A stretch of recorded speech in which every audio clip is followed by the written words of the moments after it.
বাজারের থলি হাতে ধরিয়ে বলেছিলাম সবজি বাজার আনতে। বেশ অনেকটাই গাজর এনে বরের আবদার হালুয়া বানাও, তাই চললুম গাজরের হালুয়া অভিযানে। এখানে আমি প্রায় 500 গ্রামের মতো গাজরকে ভালোভাবে ধুয়ে ছাড়িয়ে রেখেছি।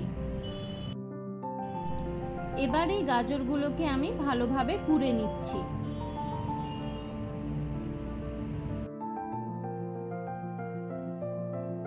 নিয়েছি কিছুটা ড্রাই ফ্রুটস, এলাচ, কাঠবাদাম, পেস্তা বাদাম, কাজু আর কিশমিশ। এখানে ড্রাই ফ্রুটসগুলোকে আমি সুন্দরভাবে কুচিয়ে নিয়েছি।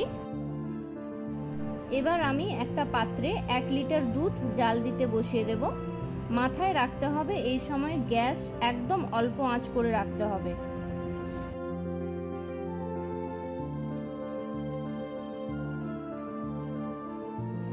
এর পাশাপাশি আমি অন্য একটা পাত্রে কেটে রাখা ড্রাই ফ্রুটসগুলোকে ঘি দিয়ে ভেজে নেব, যাতে কাঁচা গন্ধটা না থাকে।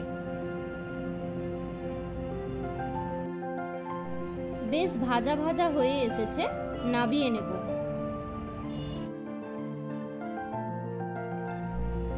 এবার জাল দেওয়া দুধে সামান্য পরিমাণ কেশর মিশিয়ে দিচ্ছি। এতে গন্ধ আর স্বাদ খুবই সুন্দর হবে।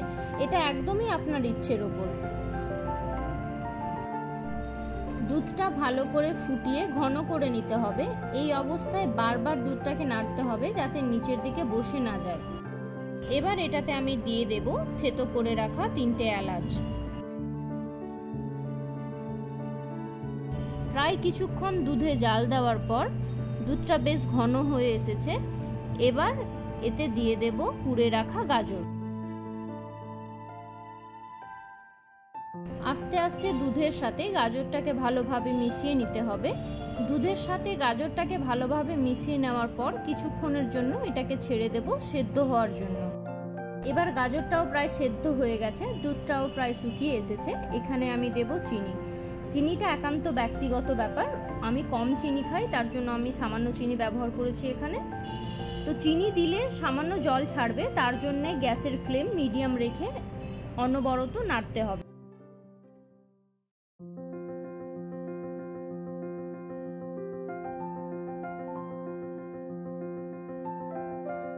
এখানে আমি এবার ভেজে রাখা বাদামগুলো দিয়ে দিচ্ছি। এখানে পুরো বাদামটা আমি দেব না, কিছুটা রেখে দেব শেষে গার্নিশিং এর জন্য।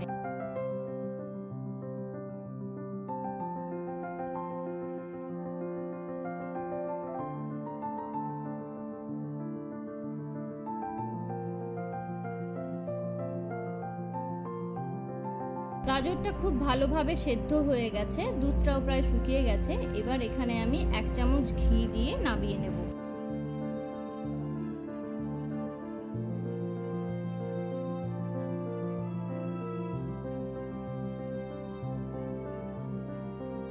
উত্তর ভারতে জন্ম হলেও আজ এই মিষ্টি কিন্তু সব রাজ্যের সীমারেখা পেরিয়ে সবার হেসেলে জায়গা করেছে।